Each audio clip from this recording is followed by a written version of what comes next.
Oi, pessoal, tudo bem? Na semana passada, a gente fez o programa Cuidado de Deus, parte 1. Mas o cuidado de Deus é tão especial e tão maravilhoso que a gente precisou da parte 2. E hoje, o programa é o Cuidado de Deus, parte 2. Nós conversamos um pouquinho com a Edi sobre a infertilidade secundária, como foi que ela recebeu essa notícia. Se você não acompanhou o programa, infertilidade secundária é quando você já tem um filho e depois de um tempo você descobre que não pode mais ter filhos. E Deus foi tão maravilhoso com ela que trouxe um milagre, o Filipe, e ela contou pra gente das complicações do parto, das complicações da gestação, tudo o que os nossos olhos podiam ver. E para a gente entender um pouquinho e se emocionar também, eu quero pedir para rodar um vídeo muito especial desses momentos da vida da Edi. Pode rodar o vídeo.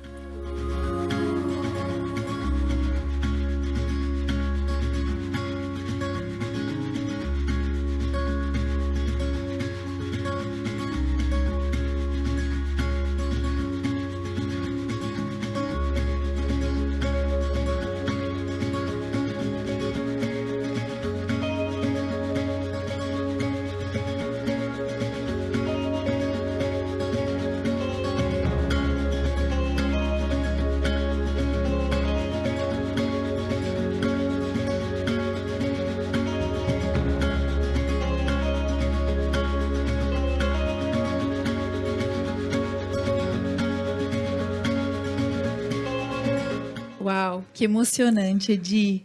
Que lindo, que gostoso a gente poder ver essas imagens e estar mais perto de você nesse momento. Conta pra gente, de tudo que a gente conversou no programa passado, qual é o momento que mais te marcou, que você sentiu uma maior emoção? Bom dia, Lise, bom dia, Elsa, bom dia, Rafa, bom dia a todos. Bom, o que eu tenho para dizer é que sim, é emocionante, Deus é Deus, Ele é bom e Ele continua sendo Deus. Eu diria com toda certeza que o momento mais marcante, sem dúvida nenhuma, foi a primeira vez que eu peguei o Filipe no colo. Porque eu contei no programa anterior sobre os meus planos, né? E a gente entendeu que Deus tinha outro. E durante um bom período, eu não pude ver o Filipe, eu não peguei o Filipe. No parto, eu já tive muito problema que me impediu de ter o Filipe comigo. Então, ele foi direto para a UTI, eu também fui para a UTI. Então, quando eu sou liberada, né, quando eu tô na semi-intensiva e eu tenho autorização dos médicos para poder ir até a UTI neonatal e conhecer meu filho, que até então não conhecia ainda, eu acho que assim, eu consigo me lembrar da sensação que o corpo tinha no trajeto, do meu quarto até a UTI neonatal. E no momento em que eu chego na UTI, eu lembro que eu me tremia toda. E quando a enfermeira abre aquela incubadora e pega o Filipe tão pequenininho e me entrega, e eu tenho ele assim no meu peito, eu acho que esse momento é como se tivesse o mundo congelado. E eu lembro até hoje, eu disse para ele, filho, a mamãe tá aqui, tá tudo bem. Sem dúvida nenhuma, esse foi o momento mais marcante. Essa história da Edi, não tem como a gente não se emocionar, né? A gente já conversou sobre isso no programa anterior, a gente já tinha conversado antes e a continuação da conversa aqui mostra o quão linda é essa história, porque a gente vê o caráter de Deus sendo manifestado de várias formas, né? Na fidelidade, na soberania, né? No como Ele trabalhou na sua vida, através da vida de um bebê.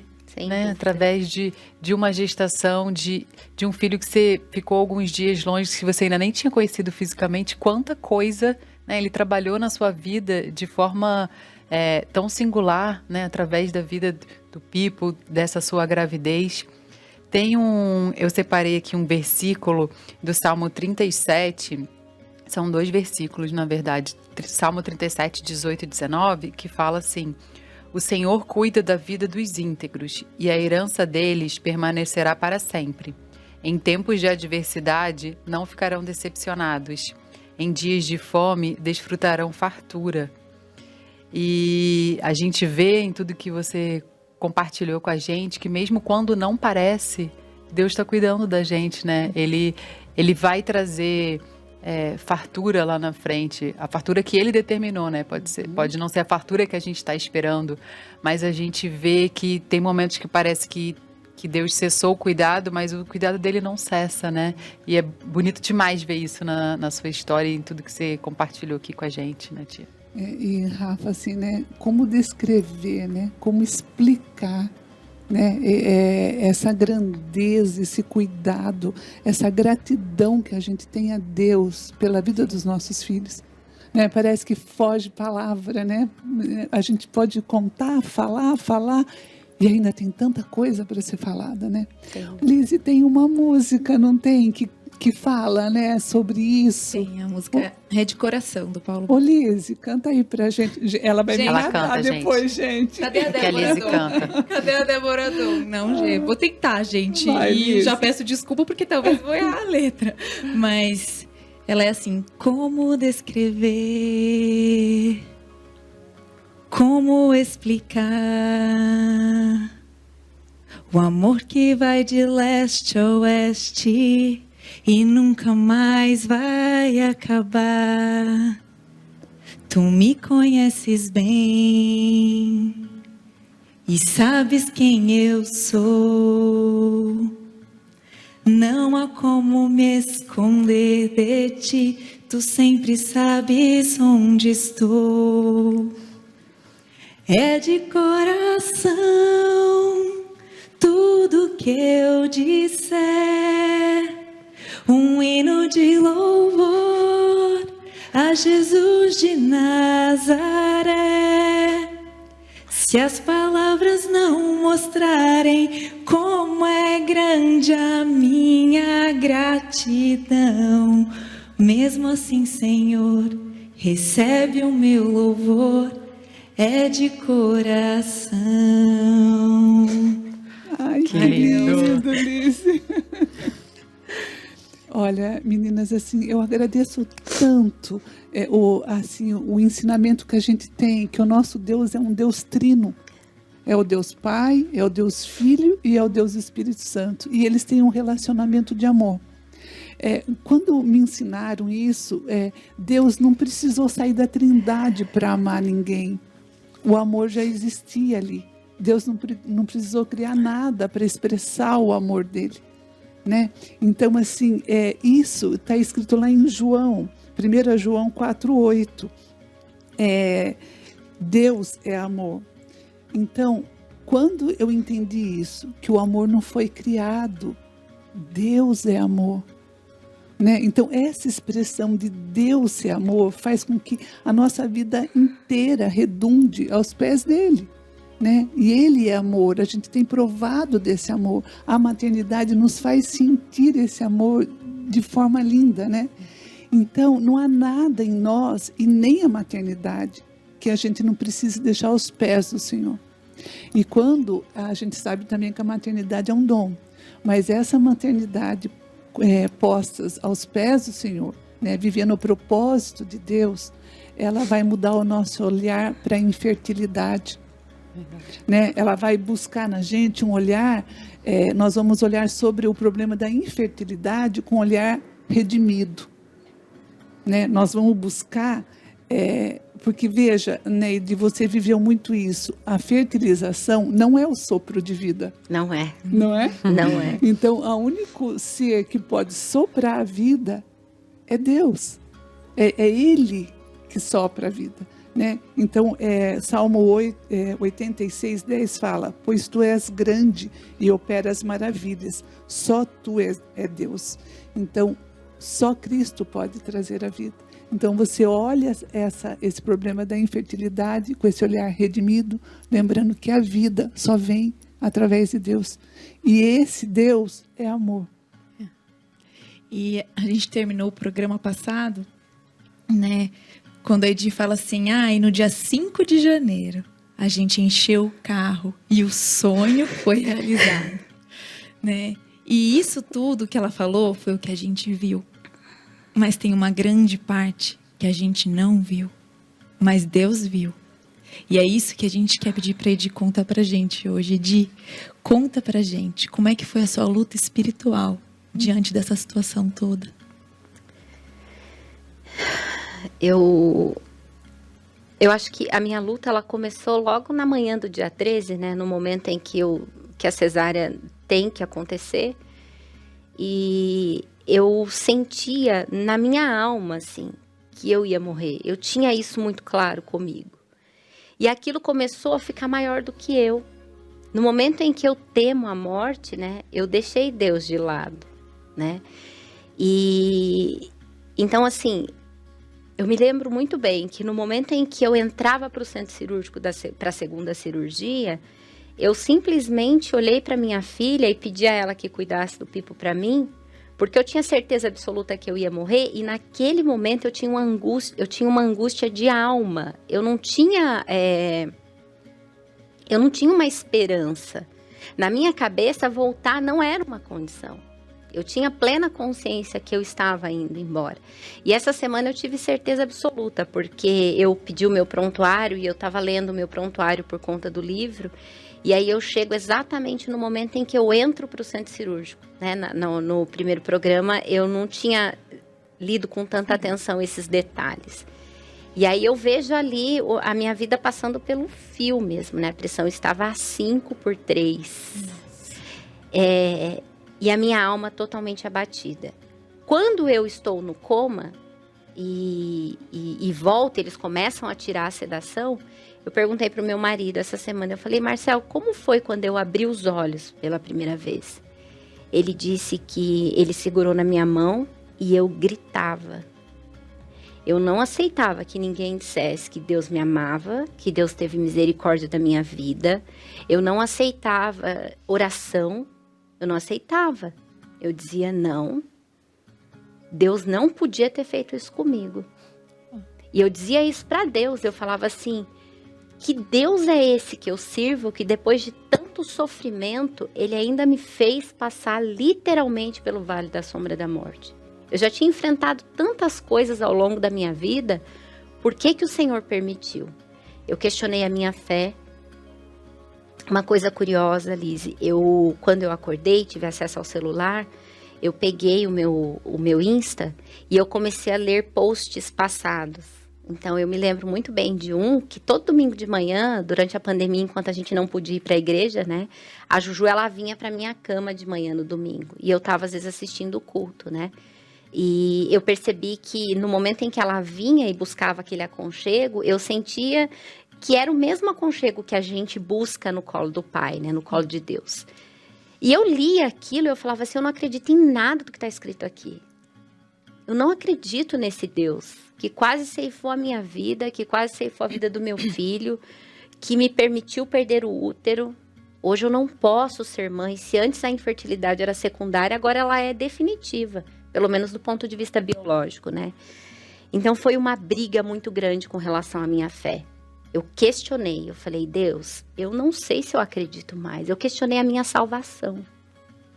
Uma pessoa que tanto falou, que tanto pregou, que tanto levou a palavra, que tanto estudou, mas eu entendi que eu precisava passar por esse processo, né? Porque a minha fé, ela era uma fé emocional. E a fé, ela tem que ser algo que a gente sabe, não algo que a gente sente. Porque a palavra de Deus, ela é verdade. Sim. Demorou muito para eu entender isso, sabe? Eu fiquei muito revoltada, eu fiquei quase uma semana sem conseguir falar. E todo mundo querendo, né? Como é que você tá? E eu não queria falar com ninguém. Eu questionei a minha profissão, porque eu falava assim, gente, eu trabalho todos os dias ensinando sobre emoção e comportamento, fazendo gestão de conflito.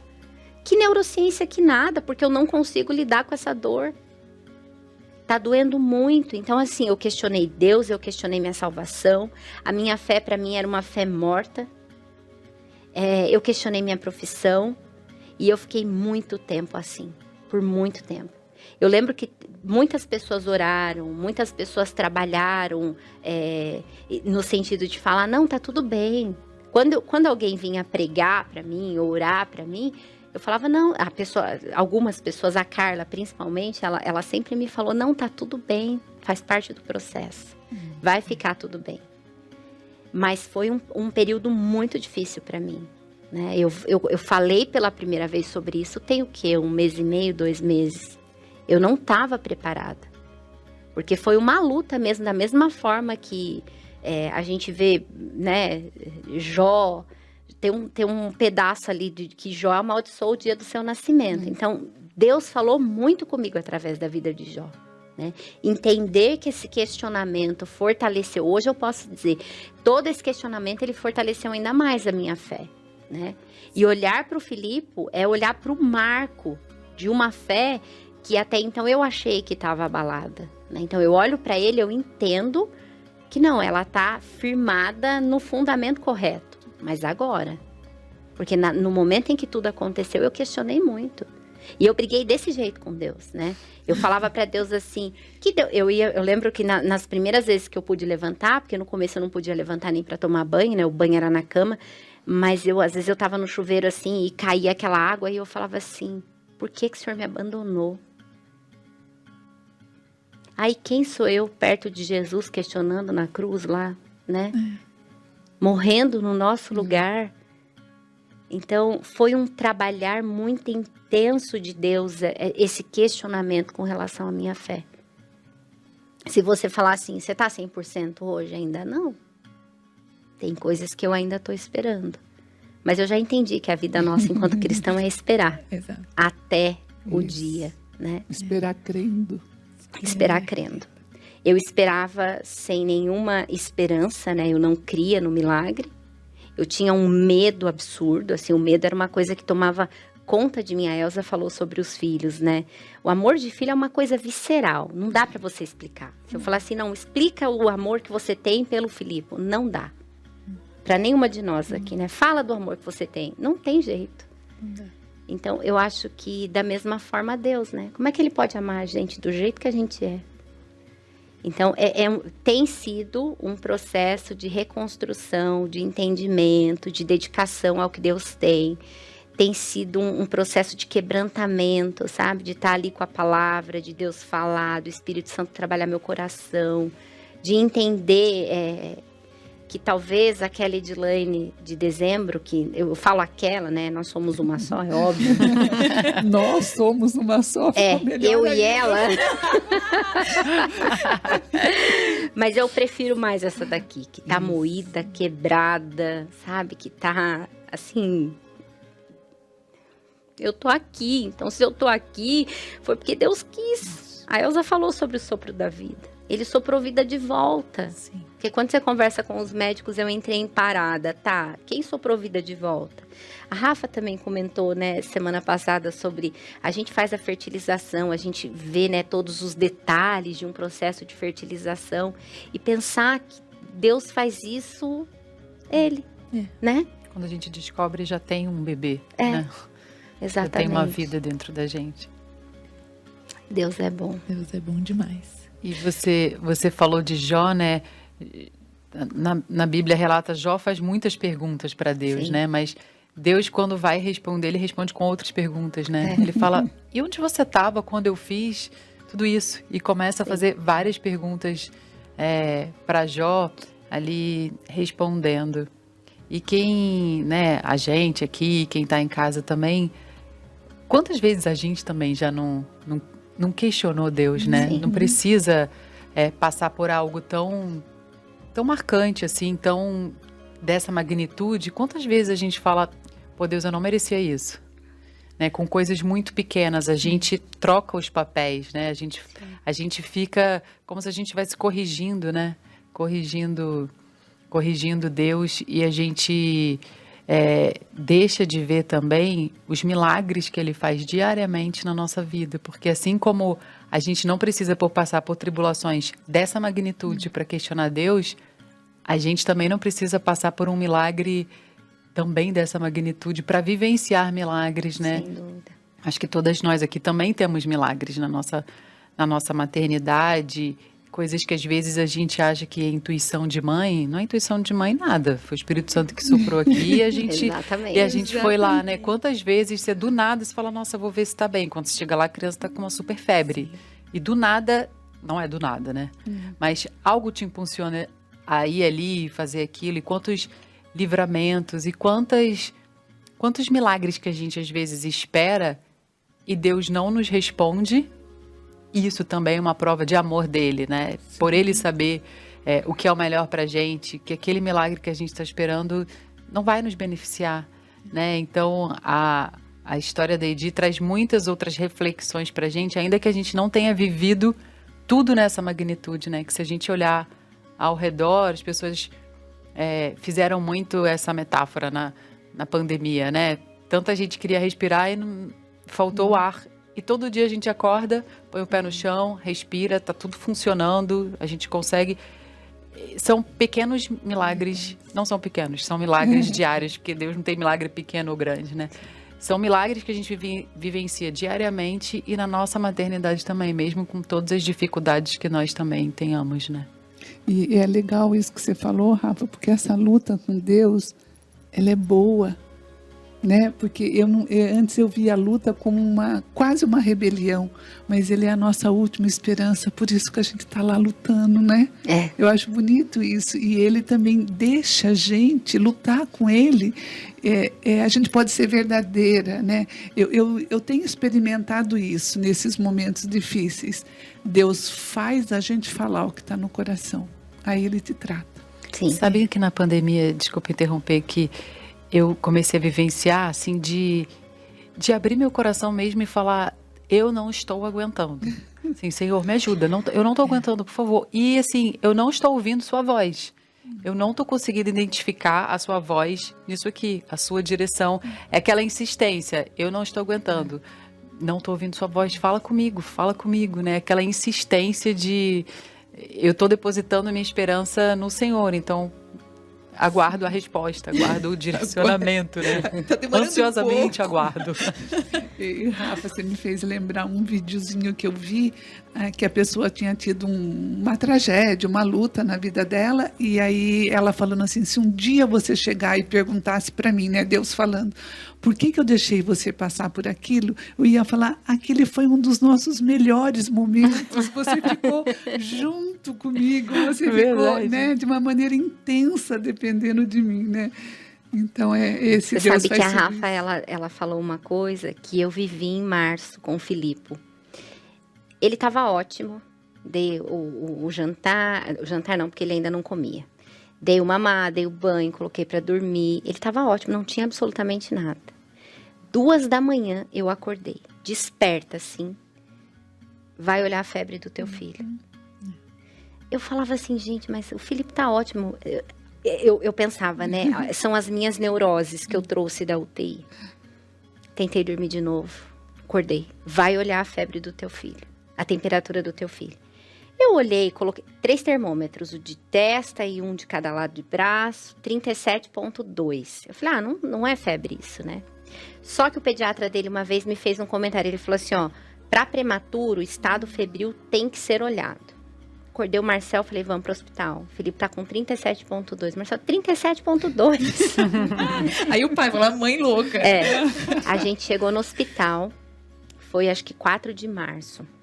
O Filipe tava com uma infecção de urina altíssima. Ele precisou ficar 1 semana internado tomando antibiótico na veia. Quem que foi? Quem foi lá? É o Espírito A gente Santo, fala porque... que é intuição de mãe. Comigo acontece muito isso. Vai pro hospital agora. E assim, tá só abatido. Eu até compartilhei com o meu filho isso. Eu falei, filho, ainda bem que a gente veio. Deus falou comigo, leva ele pro hospital agora. Ele falou com você? Eu falei, falou. Falou porque eu identifiquei a voz assim, vai agora pro hospital. Então não é intuição de mãe. São milagres diários que o Espírito Santo faz nas nossas vidas. E a gente embaça isso. E sabe que a gente tá falando aqui de milagres diários e tudo mais, e eu fiquei lembrando aqui do nosso quadro, o quadro Aprendendo com o Pai. Porque hoje a nossa pergunta é, quando esperar o milagre? Eu queria pedir para rodar o nosso quadro Aprendendo com o Pai.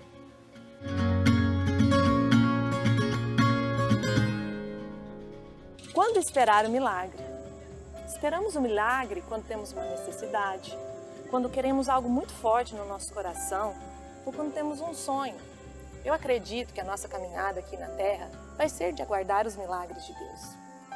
Mas a pergunta deveria ser não quando esperarmos o milagre, mas como esperamos o milagre. Podemos seguir o exemplo de Abraão. Abraão ele aguardou, ele esperou o milagre, a promessa que Deus havia feito a ele, crendo naquele que fez a promessa, crendo em Deus, porque ele conhecia o Senhor e sabia que o Senhor era fiel para cumprir todas as promessas. E no tempo determinado pelo Senhor, mesmo que esse tempo foi longo, a promessa se cumpriu, porque o Senhor tem propósitos até na espera.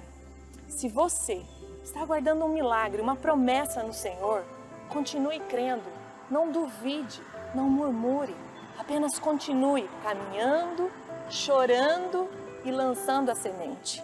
É isso que diz o Salmo 126, que aqueles que saem andando e chorando enquanto semeiam, voltarão alegres com seus feixes. E para encerrar essa meditação, eu queria trazer uma canção que é baseada no Salmo 126. E que essa canção venha ministrar o seu coração, como tem ministrado a minha vida.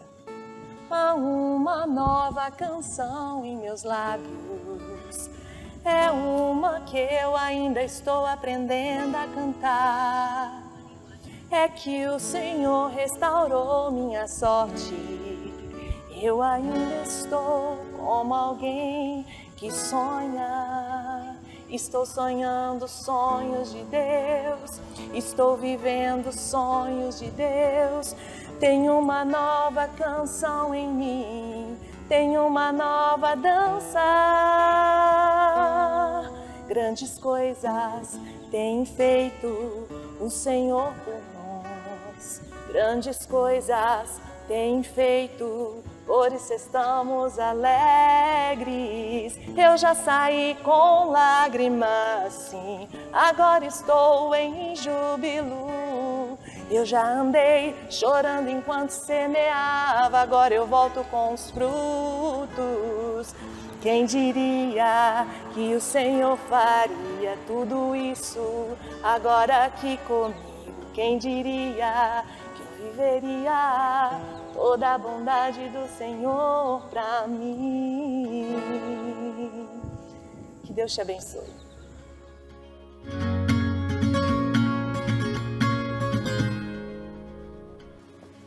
Carla, muito obrigada por esse vídeo.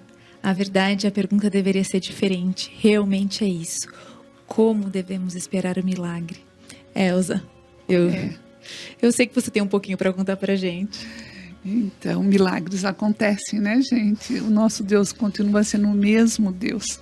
E o que vem a ser um milagre? É quando as leis naturais, elas não explicam o que aconteceu e a gente, pela fé, vê a intervenção do nosso Deus, né? E assim, só que pensando sobre o milagre, a espera do milagre, vocês lembram que o povo de Deus viu as 10 pragas do Egito, viu o mar abrir, e eles não viram, eles viram os milagres, mas eles não viveram na perspectiva do Deus do milagre. Né? Então, assim, o milagre em si, ele é bem menos importante do que o evangelho. Né? É porque às vezes as pessoas pensam, se alguém ver esse milagre, ela crê em Deus. Não, né? E assim, eu gosto muito de pensar que essa espera do milagre, como esperar o milagre? Deus tem um agir na nossa vida, né? Enquanto a gente está esperando esse milagre. E lá em Tiago 1, de 2 a 4, fala assim, tem por motivo de toda alegria o passardes por várias provações, várias esperas. E por quê que isso é motivo de alegria? O versículo continua. Porque a aprovação da nossa fé, uma vez confirmada, produz perseverança. E perseverança tem uma ação completa que nos torna perfeitos e íntegros, em nada deficientes. Gente, não é assim que a gente se sente na hora da aprovação, né? Íntegro, perfeito, perseverante. O que a gente mais necessita é isso. É essa luta, essa conversa que você também falou, Rafa, dessa busca por Deus. E é bem legal porque lá em Romanos 5 ele completa essa ideia. Ele fala assim, a tribulação produz perseverança, a perseverança experiência e a experiência esperança. Lembra quando o Edi falou que não tinha esperança, né? Mas tinha, estava lá, ela só não estava sentindo, né?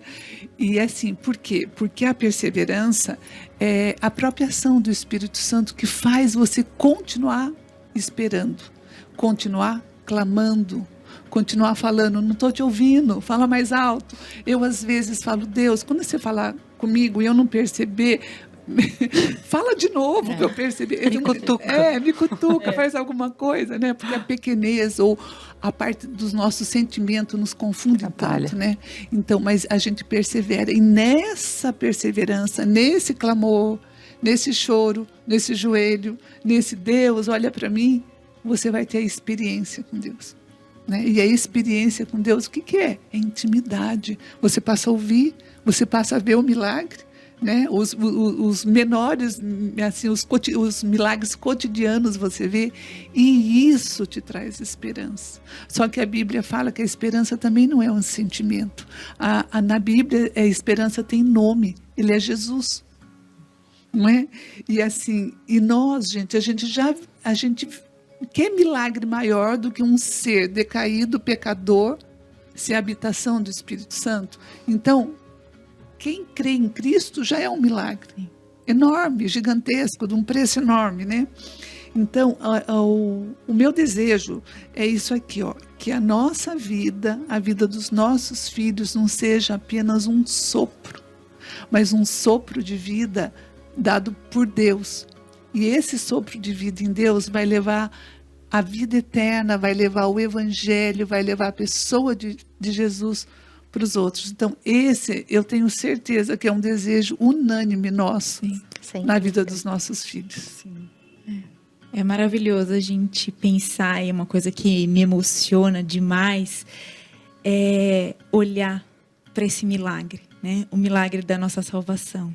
Né? Eu estava hoje conversando e eu falei exatamente isso. Quem sou eu para poder tentar converter o meu filho? Né? Porque se Deus, que me conhece por inteiro e sabe toda a podridão que eu tenho aqui dentro, precisou mandar o filho dele para morrer por mim, para que eu fosse salva, quem sou eu para tentar operar esse grande milagre na vida do meu filho, né? Eu sou podre, né? Se meu filho olhar para mim, jamais ele vai ver a Cristo por inteiro como Deus me olha, né? Que exteriormente a gente acaba mostrando, né? Lizy, sabe, uma vez eu aprendi, numa escola dominical, eu aprendi isso. E é um versículo também, que ninguém tem coragem de morrer por uma pessoa má. Talvez por uma pessoa boa alguém tenha coragem de morrer, mas nenhuma de nós daríamos o nosso filho para morrer por alguém. Talvez você tenha coragem de morrer, mas você não dá o seu filho.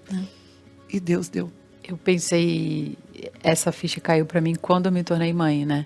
Porque você vê, né, você passa a vivenciar esse sentimento e aí você se coloca ali e pensa, Deus deu um filho dele para morrer por nós, que em hipótese alguma merecíamos, e é esse exercício. Eu não daria, né? A gente não daria. E aí a gente vê que já foi feito tudo que a gente precisava, já foi feito, né? E ele é tão maravilhoso, porque a Edi aqui estava falando, né, que ela falava para Deus, né, por que o Senhor fez isso comigo, né? Sim. Onde o Senhor estava? Ele estava te carregando, né? Literalmente. E Deus, ele usa pessoas, ele fala através de pessoas. E eu queria que você contasse um pouquinho pra gente de como é que foi se sentir amparado por essas pessoas que Deus colocou na sua vida, que trouxeram a palavra de Deus para você nesse momento. Conta pra gente um pouquinho. Eu acredito que eu nunca me senti tão amada como eu me senti naqueles dias. Mas eu só tive consciência desse amor depois de um tempo. E aí eu não tô nem falando de Deus, eu tô falando de como Deus trabalhou a vida das pessoas para que eu me sentisse amada. Eu lembro que meu irmão falou assim para mim, foi a pior noite da minha vida. Eu tinha medo de olhar no WhatsApp, porque a cirurgia terminou 2:30 da manhã. E o prognóstico era de morte. E Deus soprou vida.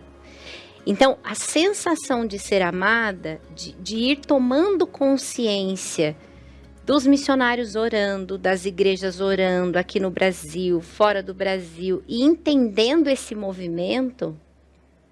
Eu lembro que eu falei uma coisa, eu falei assim, gente, se eu tivesse morrido, quanta gente ia ficar decepcionada? Então, esse é um grande milagre, né? Quanta gente orou, Deus respondeu a oração de tanta gente, isso é um milagre, né? Então, eu acredito muito, assim, que esse cuidado de Deus, e é isso mesmo, Elza, na aprovação, eu acho que é ali, né, que a gente tá quebrado, mas eu acho que a gente nunca esteve tão íntegro, porque a nossa integridade, né, estar inteiro é estar quebrado e dependente da graça de Deus. Isso. A gente só tá inteiro quando a gente tá totalmente quebrado. Aí eu tô dependendo do Deus, do meu Deus, daquele que salva, que eu não merecia e mesmo assim me salvou.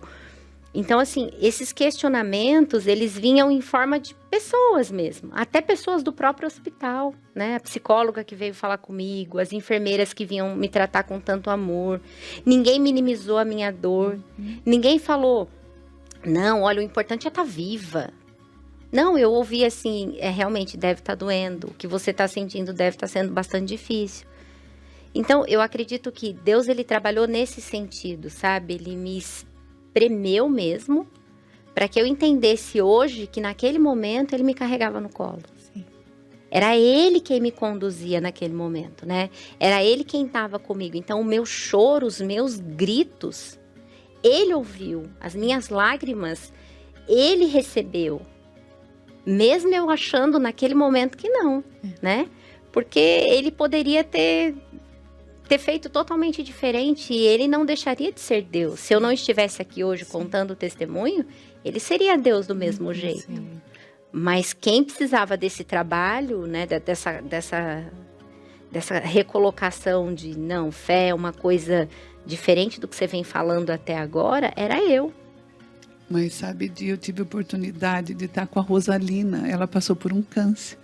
E a gente estava conversando um dia, ela falou assim, sabe, Elza, eu sempre vi assim, o amor de Deus. E eu pensava, mas aonde que está o amor de Deus? E ela falou que esse problema que ela teve com o câncer fez ela ver que o amor de Deus está nas pessoas. Então, quando você fala de oração, de sustento, né? Porque o nosso Deus é um Deus de amor. E assim, eu posso ver o amor de Deus toda madrugada, quando eu ouço na babá eletrônica aquele choro, e aí eu chego na beira do berço, e aí o amor de Deus, ele sorri de orelha a orelha, sabe? Eu posso ver o amor de Deus na minha família, nos meus amigos, eu posso ver o amor de Deus nas pessoas que Deus usou para me sustentar naquele momento, né? Então, assim, eu já pedi perdão para Deus, eu gosto mais dessa Edilane, desse estado mais quebrado. Até hoje de manhã eu conversava com a Lídia e eu até falei para ela, eu falei, Lídia, hoje eu fico sem jeito quando alguém fala assim para mim, ó, se apresenta. Ou quando alguém lê o meu currículo, né? Que quando você vem falar de um tema mais profissional, eles falam, estudou em tal lugar, não sei o quê. Hoje eu sinto vergonha e antes eu me achava. Então Deus me quebrou mesmo, sabe? De verdade, assim, para que eu entendesse o lugar dele na minha vida. De novo, eu não tô aqui com um discurso de que, nossa, tá tudo bem, agora a minha fé é maravilhosa. Não, agora a minha fé tá no lugar que tinha que estar. Sim. Ela ainda questiona, mas ela tá na dependência de Deus. Então, aquele Deus que trabalhou na vida de Jó, e era como se gritassem no meu ouvido quando eu tinha as minhas crises no hospital. Jó, Jó. E lá no capítulo 42, ele é claro, né, que os planos de Deus, eles não podem ser frustrados. Jamais. Isso, e quando a gente está mais perto da luz, mais você vê o objeto, né? Então Exatamente. eu vejo que nesse momento assim de você estar ali naquela tribulação, clamando ali para Deus, mas o nosso coração é revelado, né? No que realmente a gente está confiando, o que realmente a gente está pensando. E quando eu penso, Elza, que ele usou a minha vida para fortalecer a fé de tanta gente, isso é um milagre. Porque eu e nada, né? Mas ele usou a minha vida, a vida do meu filho, a história da minha família. Hoje a gente pode falar enquanto família. Nós somos uma família que depende encarecidamente da graça de Deus todos os dias. Os medos não mudaram. Eu continuo olhando se o Felipe está respirando de madrugada. E quem não? E vai continuar. Quem não? Sim, e vai continuar. Eu continuo desesperada quando a minha filha de 20, que 19, né, vai fazer 20, demora para chegar em casa. Mas a gente tem para onde correr, né? Exatamente. Tem onde repousar, né? Deus é bom. É demais isso, gente. Eu não tenho nem palavra para descrever esse sentimento e essa ação de Deus nas nossas vidas, né? Ele, a cada dia, mostra a grandeza dele, né? Na Bíblia fala que quando a gente olha para a natureza, a gente vê a glória de Deus. Nós fazemos parte dessa natureza, né, que Deus criou. E por tantas vezes a gente só coloca defeitos. A gente só joga, né, coisas ruins na vida dos outros, no sentido assim de julgamentos mesmo, porque Deus fala, não julga, não faz. Quantas vezes a gente não olha para a vida de alguém e não imagina o que ela passou, o processo que ela está passando, o milagre que ela precisa, e a gente julga em vez de pedir para Deus, me usa na vida dessa pessoa, né? A gente tem o Espírito Santo dentro da gente, e Deus, a Bíblia fala que quando a gente pede, Ele responde, e a maioria das vezes a gente pede o quê? O material. Né? A gente não pede para o reino de Deus, a gente não pede para a glória de Deus. Deus quer usar as nossas vidas para a glória dele, né? E o que você aí de casa tem feito para a glória de Deus? O que você aí de casa gostaria de fazer para mudar as pessoas ao seu redor através da palavra de Deus, através da sua vida com Cristo? Coloque o seu joelho no chão, pede para Deus, porque Ele é que vai fazer. Né? Não é você. A gente às vezes foca no eu, né, Elza? O tempo todo, eu vou fazer, e a gente esquece de se derramar no colo do Pai, nos braços do Pai, para pedir para Ele fazer isso. E Lizy, você me fez lembrar esse projeto aqui, né, do Maternidade na Real. A gente já comentou que começou numa salinha aqui na IBD e eu tive a oportunidade de participar. Você lembra, Rafa, que eu contava do meu troninho? Até hoje é uma piada nossa. Eu falava que quando eu me tornei mãe, né, eu sentava num troninho e punha uma cerca elétrica, né? Ninguém podia me tirar de lá. Eu era a mamãe. E, gente, como filho, criação de filho faz a gente depender de Deus de uma forma maravilhosa, né? Hoje eu não quero esse troninho, não tenho esse troninho, né? A minha posição é o contrário, ali é dependendo e é esse despojar, né? Enquanto a gente não se despoja dos nossos desejos, das nossas vontades, é legal, a gente já conversou isso, é legal ter desejo, o problema é quando ele vira uma exigência. Exatamente. E aí você exige, aí o que Deus dá não é bom, não é perfeito, não é agradável, né? Parece que nós temos uma ideia melhor do que Deus, né? Então você vai fazer a sua, e não é assim que funciona, né? E a gente deixa de olhar para a suficiência de Cristo, Exato. porque nada tá bom, nada é suficiente, né? Exatamente. Eu já comentei e repito, né? Nada como um filho para te colocar de joelhos ou para te pedir as coisas mais absurdas para o intestino funcionar, para a introdução alimentar ser um sucesso, para os exames estarem ok. Então, assim, nada nos coloca mais próximo de Deus do que um filho. A gente ora de um jeito diferente, de um lugar diferente, né?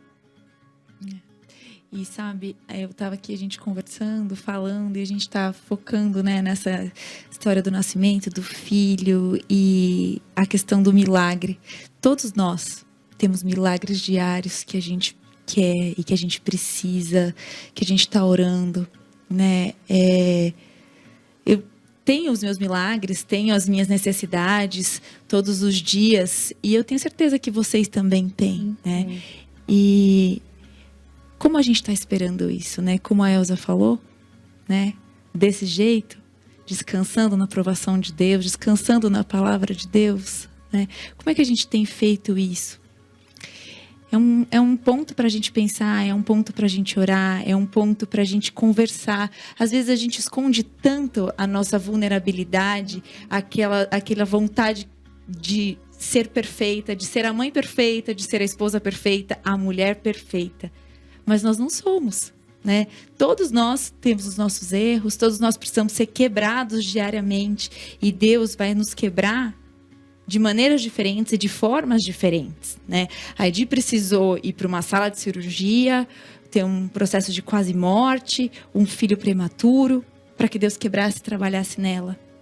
Eu preciso ser trabalhada de outra forma, a Rafa de outra forma, a Elza de outra forma. E muitas vezes a resposta que Deus vai dar para você é não. Eu não vou operar esse milagre. Não, porque o não de Deus é sim. Sim para a vontade dele e não para a nossa vontade. Aí eu falei no programa passado, fechei o programa falando que a vontade de Deus ela era boa, perfeita e agradável. E ela sempre é e sempre vai ser. E é o que as meninas falaram, ele sempre vai ser suficiente para nós, não é, Elza? Então, você estava falando aí e eu pensei, cada uma, né, de nós, Deus, cada um é único, né? A história de cada um, a maneira de ser quebrada, a maneira da gente se esvaziar é individual, mas o legal é que na hora quando Deus vai transformar, né, vai reconstruir, é igual, porque nós todas estamos sendo trazidas de volta à imagem de Cristo. Sem Né? dúvida. Então isso é legal, né? E assim, eu acho também bem bonito que Deus, ele trabalha, porque gente, esse ser moída, esse sofrer, essa tribulação é o processo de santificação. Sim. Né? E o processo de santificação, ele é comunitário. Ninguém se santifica sozinho. Né? São nos relacionamentos que isso acontece. Então, assim, é aquela perspectiva de quando você olha uma paisagem bem bonita, você admira o sol, o reflexo dele nas árvores, enfim. Agora, quando você olha para pessoas, você começa a pensar, devia ter menos isso, devia ter mais aquilo. Vai Não ajustando. Você perde a perspectiva do Criador. E lá em 2 Coríntios 4:17 diz assim: porque a nossa leve e momentânea tribulação produz para nós eterno peso de glória, acima de toda comparação. Então, é tão lindo isso, peso de glória, né, na provação. Você sabe que me fizeram uma pergunta, Liz, a primeira vez que eu falei da minha história, e como foi que você virou, né? Em que momento que você começou a olhar para a sua fé de novo? E eu acho que esse seria o recado que eu gostaria de deixar, assim. Se cerque de pessoas que acreditam em você mais do que você mesmo. Porque a gente falou da vulnerabilidade nossa. E expor a nossa vulnerabilidade num ambiente seguro, com amigos que querem o nosso bem, que caminham com a gente de verdade, essas pessoas não vão deixar você cair. Porque elas vão continuar lembrando de quem é o Deus que você serve. Então, eu acho que isso é importante, sabe? A gente entender que a gente precisa ter por perto pessoas que acreditam na gente mais do que a gente mesmo, sabe? E muita gente acreditava que a minha fé seria o que é hoje, sabe? Sim, porque ela já era.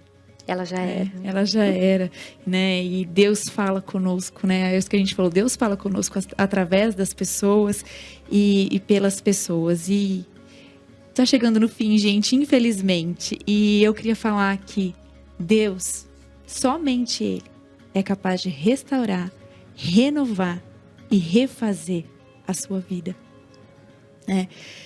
A gente não sabe qual foi a resposta de Deus para o milagre que você precisa.